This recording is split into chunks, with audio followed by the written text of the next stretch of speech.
All right, Xfinity at Old Charlotte. You can see I'm on a different setup to usual. You can hear it too, obviously. And that's because I am away right now on a gaming laptop in my small Camus wheel with the crappy Camus pedals. Here's what I'm using. But I guess this just goes to show you that it's whatever you're comfortable with, you can make it work.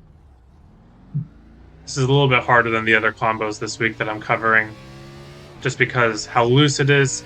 The V3 pedals really give you so much more information compared to just the standard potentiometer pedals. Uh, that I feel pretty lost sometimes without that feeling in my feet. But if you really focus hard enough, the information is there between the sound of the tires and how light the car gets and what you feel in the wheel. Gonna be a second lap hot lap.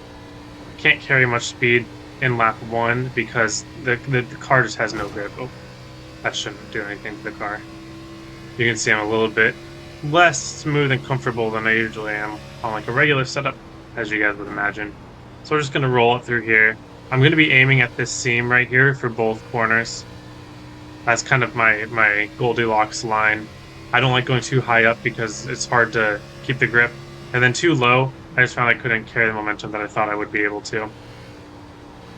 So I'm trying to stay at a really good run off of here. Let the car rotate the throttle a little bit.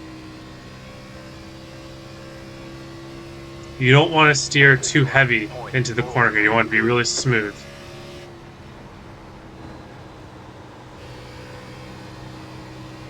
And then pick up the gas, carry that through here. Going to be a little bit loose off the corner, but that's fine. Same idea here. Going to get off even a little earlier here.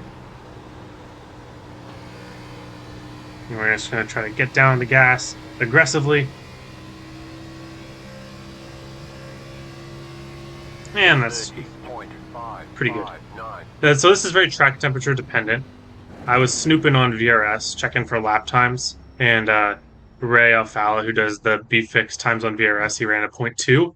That was also on like 20-degree hotter, cooler track though. So this will be very sensitive lap time wise to track temperatures, so look out for that. But this should be a pretty good example of what you want to do, especially on the hot tracks. As you can see, yeah, 108. So yeah, that is hot. I think I ran that 30.5. It was like 102. So the session gets very, very hot, at least with the current weather forecast.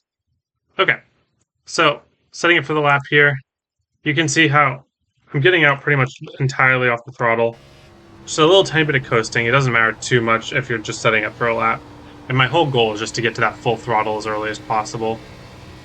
The way that I know to go full throttle is if my car is no longer sliding up the track. You see how from here, from here to here, you can see, look at the seam. It's like slightly coming up my car, which means I'm coming down the track slightly. That means I'm very in the clear to go full throttle. Okay? And as long as you can do that, trend downward under full throttle, you'll be completely fine. Okay. Turn one. So, like I was saying, one of the biggest mistakes people make at Legacy Charlotte is they think that they need to turn the steering wheel both all at once and too quickly. So, take a look at my steering input here. I kind of let the car enter the banking and get off the gas.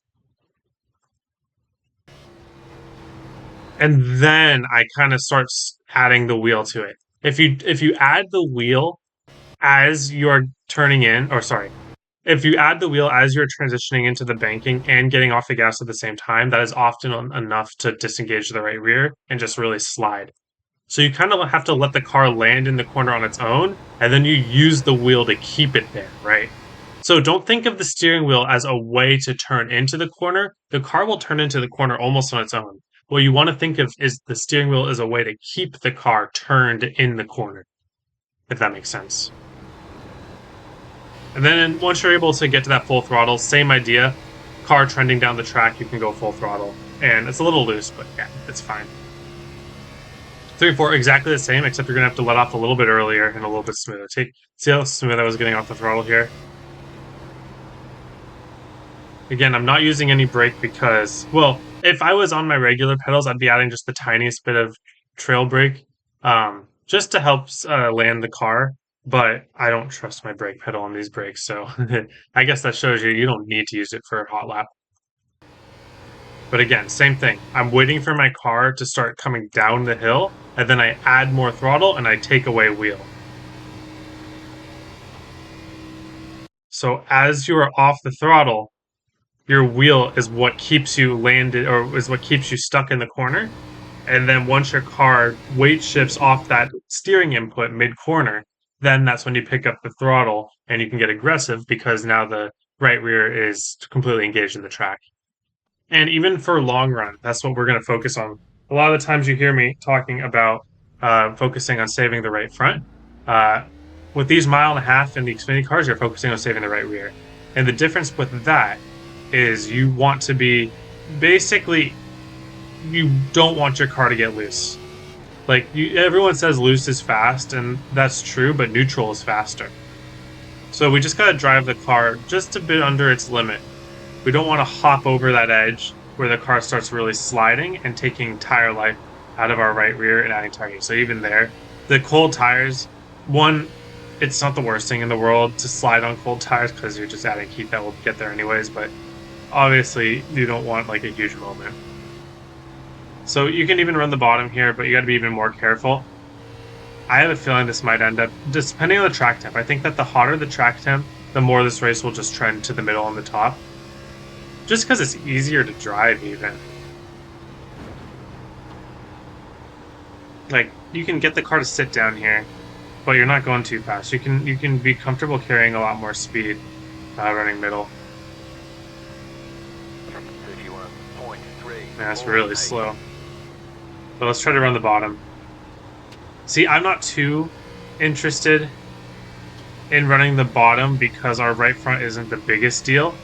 So I think I would recommend just running whatever line you're able to keep your right rear in check. So like if I run up here, it's going to be really easy to slide my right rear. So I even lose more time because I'm really being ginger on the throttle to make sure that the right rear isn't sliding out. So it's finding whichever line out of all of them. Could be middle, could be top, could be bottom, that you're comfortable with the car not sliding out and you think that you're carrying enough. Big arcs into the corner tend to help too. So like that running that bottom because I arced it into the corner was very helpful. What you want to avoid though is arcing into the corner and then just cranking the steering wheel to get it down there because one that might wear your right front if you do it. Oh, that might wear your right front a little more than you might want to, but then also it really can induce a snap in the car when you get back into the throttle. So try to do arcs into the corner, but try to get all that arcing motion started really early. So like right here, I'm gonna arc. I'm gonna try to late apex the bottom a little bit. You can see that the right rear wants to slide even with that little steering input. So you're gonna have to find the balance of what you want your lap time to be and how much heat you're comfortable putting in the tires. And it's not going to be the same answer every race, right? Depending on how fast people are against you, how much track position you're willing to lose. I think in the long run race, a place like Charlotte is very good for mega saving tires, like literally giving up half a second per lap. But only if you think it's going to go green, right? Because it's hard to say, oh, it's not going to go green.